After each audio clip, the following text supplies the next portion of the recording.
Something to remember, especially about this eclipse season, is that there's going to be lots of little tiny seeds of prophecy scattered around. From now until we get to the new moon, that's on September 21st, pay attention to anything within your magic and your practice and your weavings and your workings that is kind of returning up. This is especially due to Saturn retrograde just having moved back into Pisces. Saturn in Pisces has to do with prophecy. Just like straight up, it is the details of the transitions in the spirit. So when we really pay attention, we can get a lot of really, really good information about what is coming up next and what do we need to focus on based on things that have already happened, right? Because Pisces has to do with transition. So if you're looking at weavings, workings, rituals, spells, offerings, sacrifices, stuff that you've already done that is kind of returning right now, coming back up to see the sun a little bit. We got some light on it, some clarity. What about that information that is coming up to be bright needs you to rewrite? We've already done it. This is what you know about it. Now that you've thought about it, it's probably going to repeat within an order or a pattern. So how would you do it differently next time? Not necessarily bad stuff, okay?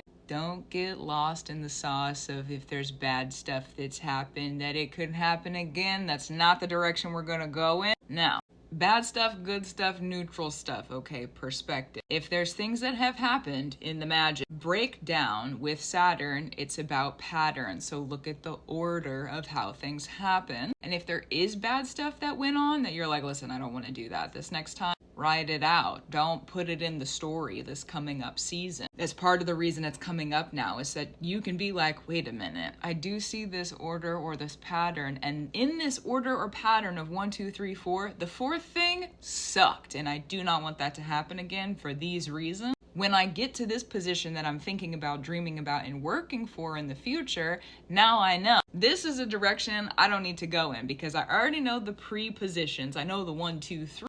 I don't need to get to the fourth, and if it does show up, not only will I be able to recognize it, I'll understand that's what's going on within the pattern of my magic. This is so Saturn oriented and coded. And in that pattern, okay, then I'll cut it off because I know what it is. I've already thought about it. These eclipses brought it up for me to reconsider so that I could get rid of it as necessary. And with the good stuff, with Saturn, sometimes things can be like expanded upon, elongated. It's time magic. Saturn is the god of time. It's time magic. So what could have been a day in the previous could turn into, if it's stuff that you're working on having more of with Saturn, it could turn into a week or a month. Sometimes if we're working more in that area of prophecy, it gets bigger and it takes more time. So just kind of a heads up that if there was like a couple month period, I'll relate to what Spirit's been bringing up for me. There's like a couple month period, 3 or 4 months, that Spirit, couple of those pockets that Spirit's having me look at, and Spirit's like, that's going to be several years in the future. Now you know. Look at the order that happened in these situations and then put it into perspective of what's coming up in the past. It's going to be a couple years at least. So something to think about. We're looking at long-term prophecy. We're also looking at, especially for magical practitioners, the stuff that the spirits have been saying to you. Okay, so just track it as needed and pay attention as necessary. I know this eclipse season, the spirits for a while now have been like, hey, this is coming up. Hey, this is going to happen. Hey.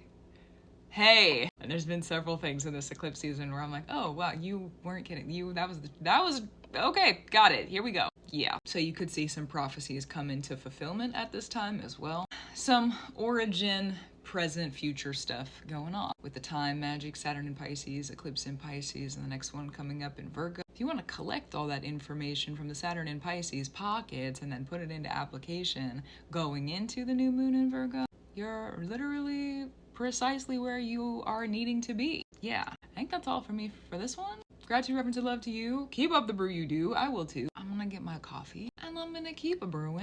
And I'll talk to you soon. Hopefully the eclipses have been kind to you. There's been a lot of really big shifts over here and it's been just kind of the beginning of them. So I'm here for the ride. Yeah. But anyways, I'll talk to you soon. Also true.